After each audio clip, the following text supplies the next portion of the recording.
Assalamualaikum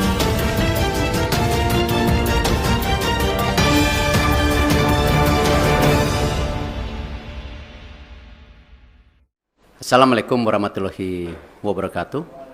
Salam sejahtera untuk kita semua. Shalom, Om Swastiastu, Namo Buddhaya, salam kebajikan. Alhamdulillah saya sudah bertemu dengan Bapak Presiden, melaporkan secara detail daripada hasil meeting Presiden FIFA dengan saya di Doha kemarin. Dan juga saya membawa surat dari Presiden FIFA yang saya langsung berikan kepada Bapak Presiden. Dan tentunya setelah membaca surat tersebut, Bapak Presiden menginstruksikan saya dua hal. Satu, segera membuat peta biru transformasi sepak bola Indonesia yang seperti Bapak Presiden sudah sampaikan pada saat waktu itu ketika saya baru saja menjadi ketua PSSI bersama para exco yang hadir. Bapak Presiden menekankan ini harus segera selesai dan harus segera disampaikan kepada FIFA. Yang kedua, Bapak Presiden juga menginstruksikan langsung kepada saya untuk segera kembali membuka pembicaraan bersama FIFA untuk kita tetap menjadi bagian keluarga besar FIFA. Yang kita tahu FIFA sendiri itu total membersnya ada 216 dari berbagai negara. Sehingga bisa diartikan bahwa Presiden tidak mau kita terkucilkan dari peta persepak bolaan dunia. Nah, karena itu saya tentu akan berusaha keras memastikan transformasi sepak bola Indonesia ini terjadi, bukan wacana, tapi benar-benar terjadi. Dan saya juga akan bekerja keras untuk kembali bernegosiasi kepada FIFA untuk menghindari sanksi yang bisa terjadi. Karena dari FIFA sendiri tentu mengharapkan hal-hal ini tidak terjadi, tetapi tentu kalau kita lihat dari suratnya itu jelas bahwa FIFA sedang mempelajari dan mempertimbangkan sanksi untuk Indonesia. Nah, karena itu saya sedang menunggu undangan kembali dari FIFA setelah mereka ada rapat FIFA Council yang akan terjadi beberapa hari ke depan, dan saya tentu bersiap untuk kembali bertemu FIFA. Mungkin itu yang saya bisa sampaikan. Terima kasih. Wassalamualaikum warahmatullahi wabarakatuh. Bayu Pak, Radio Elsinta Pak. Ya. Pak, dalam pertemuan tersebut yang menjadi titik berat FIFA untuk membatalkan di Indonesia, masyarakat mungkin sudah banyak tahu, tapi belum dari mulut Pak Erik sendiri. Ya. Apa Pak yang menjadi dasar utama pembatalan tersebut, dan nanti kira-kira sudah ada gambaran belum Pak? Sanksi apa yang nantinya akan diberikan oleh FIFA bagi sepak bola tercinta di tanah air ini? Iya, sanksi terberat tentu ini yang kita tidak harapkan kalau kita tidak bisa berikut kompetisi secara maksimal di seluruh dunia.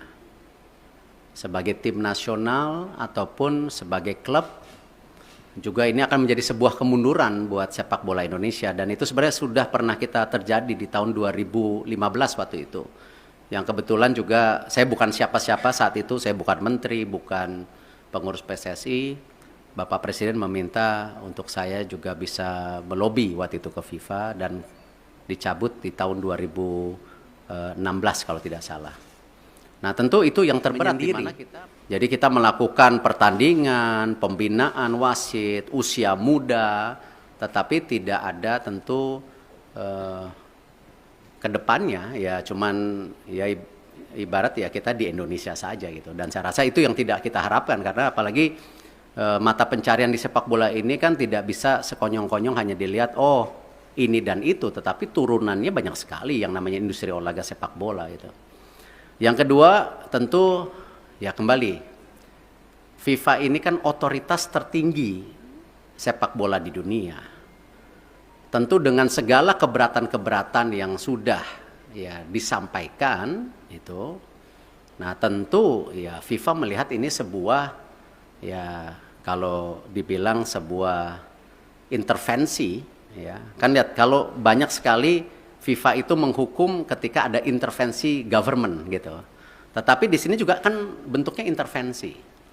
Dan di dalam tentu host kontrak sebagai negara dan host city kontrak ya yang ditanda tangan itu kita menjamin keamanan salah satunya. Nah, tentu ini yang mungkin menjadi pertimbangan FIFA juga ya. Kalau kita lihat mengenai fasilitas, saya rasa ya FIFA sudah bicara lapangan yang sebelumnya belum siap. Terima kasih pemerintah pusat benar-benar mempersiapkan lapangan itu dan sehingga bisa qualified, lolos semuanya lapangan. Nah, tentu pertimbangan-pertimbangan ini yang memang menjadi hal bagaimana FIFA. Khusus untuk sanksi tentu juga ada sanksi ringan ya seperti administrasi atau pergantian apa saya belum tahu lah. Cuman yang penting jangan yang sangat berat lah karena ini salah satu saya rasa saya nggak baca suratnya Presiden FIFA kepada Bapak Presiden, mungkin ya salah satunya Presiden FIFA mempertanyakan ini transformasi sepak bola Indonesia serius atau tidak. Makanya Presiden langsung menginstruksikan saya segera menyelesaikan peta biru sepak bola Indonesia untuk disampaikan di FIFA. Mungkin ada kaitannya dengan surat tersebut. Saya nggak dapat soalnya isi suratnya gitu. Itu yang pasti.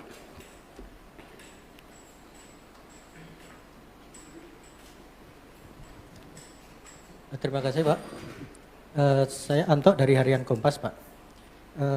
Tadi selain cetak biru tadi untuk jangka pendek dan menengah, khususnya bagi talenta-talenta muda Pak, itu bagaimana Pak pemerintah memfasilitasi para pemain usia muda kita Pak? Karena kan Piala Dunia U20 itu sebenarnya panggung bagi mereka ya Pak ya untuk berkembang. Itu yang pertama. Kemudian yang terkait yang kedua tadi Pak soal Indonesia supaya tidak terkucilkan oleh FIFA. Israel kan juga anggota dari FIFA Pak. Sementara Indonesia ada rencana bidding Piala Dunia 2034 ya Pak. Itu gimana Pak kelanjutannya? Karena presidennya udah ada di sini Pak. Kalau ini tidak dibenahi sikap tegas kita terhadap memposisikan Israel itu nanti akan terulang lagi kayak ini Pak. Terima kasih Pak Erick. Ya, saya rasa hari ini kita jangan berpikir terlalu jauh dengan mimpi-mimpi 2034 ada Piala Dunia, ada Olimpiade yang kemarin juga di G20 disampaikan antara Presiden IOC Thomas Bach dan Indonesia. Saya rasa mungkin dengan berat hati ya kita bicara penyelesaian ini dulu. Karena itu sesuatu yang saya rasa belum menjadi sebuah hal yang prioritas hari ini. Gitu. Yang pasti ya tentu tadi disampaikan bahwa Presiden tadi bicara sama saya, Presiden akan juga mengundang timnas U20 1-2 hari ini. Saya tentu ada mekanismenya dari istana yang akan melakukan itu. Nah, Bapak Presiden beliau sudah menyampaikan solusi-solusinya dan tentu saya bilang Bapak saya ikut aja karena ini memang kan pemerintah yang harus hadir. Dan ini kenapa juga kemarin ketika pemilihan ketua PSSI kan sempat ada isu-isu seakan-akan pemerintah selalu di dalam wacana mengintervensi. Kan sebenarnya statuta FIFA itu jelas. Siapapun boleh menjadi exco selama mengikuti statuta. Nah, ini jangan juga kita terbelenggung seakan-akan ketika ada tentu tokoh atau representatif dari pemerintah lalu itu melanggar statuta FIFA ya yang selalu diwacanakan government intervensi. Tidak. Nah, buktinya kita aman-aman saja gitu loh. Nah, inilah yang kenapa saya rasa pemeran pemerintah untuk pembangunan tim nasional infrastruktur itu menjadi sangat penting. Tidak mungkin sebuah negara yang seperti Indonesia yang sedang ingin maju masuk dalam kategori negara berkembang lalu olahraga sendiri menjadi terpisahkan ya tidak mungkin karena ini bagian dari tadi bagaimana kita membentuk yang namanya dorongan supaya apa? Terciptanya olahraga yang baik gitu. Dan ini yang kenapa kita selaraskan semua program ini secara bersama-sama gitu. Terakhir ya. Selamat siang Pak Erik, Fajar dari Tempo. Pertanyaan pertama mungkin penegasan sedikit lagi Pak, di surat FIFA itu kan nggak ada soal Israel Pak ya, hanya ada Kanjuruhan yang terjadi tahun lalu. Nah penegasan sebenarnya pembatalan pencoretan Indonesia ini karena Kanjuruhan seperti yang di surat atau memang karena penolakan timnas Israel di tanah air, itu yang pertama Pak. Yang kedua, ini kan kita masih bidding untuk Piala Dunia, bahkan Piala Dunia Senior kita akan berencana bidding juga nanti gitu Pak ya. Nah ke depannya dan event internasional lainnya. Sebagai Ketua PSSI, apakah Bapak bagaimana menyikapi dan rencana apakah akan melobi mungkin kelompok-kelompok Islam yang lain yang selama ini menolak Israel agar ketika kita bidding nanti hal-hal seperti ini tidak terjadi kembali Pak. Dan pertanyaan terakhir Pak, setelah Bapak kemarin ke Qatar itu kan di GBK Arena rame Pak ya, karangan bunga, terima kasih Pak Erik gitu kan, yang dianggap memberikan keuntungan ke Bapak. Kita apakah Bapak mengetahui atau seperti apa sih Pak karangan bunga yang di GBK Arena itu? Terima kasih.